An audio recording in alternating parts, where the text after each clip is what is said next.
నమస్తే ప్రజలారా. ప్రజాస్వామ్యం అంటే ఏంటి?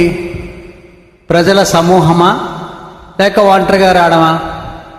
ఎన్నికల ముందర చాలామంది కొద్దిగా అవహేళన చేసిన విషయాలు ఏంటంటే సింహం ఒంటరిగా వస్తుంది, పందులే గుంపులుగా వస్తాయని.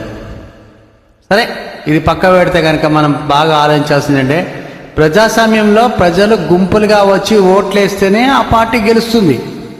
ఒంటరిగా ఉన్న నాయకుడు ఒకడే ఓటేసుకుంటే ఏం ఫలితం?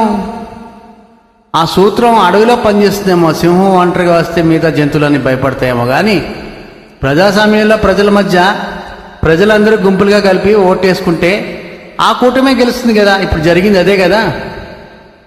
కాబట్టి ఈ స్లోగన్ సింహం ఒంటరిగా వస్తుంది, పందులు గుంపులుగా వస్తాయి అనేటువంటి అవహేళన చేసిన ఈ యొక్క సామెత ప్రజల నాడి ప్రకారం ఏమైంది? మీరే ఆలోచించి కామెంట్ చేయండి. జై హింద్.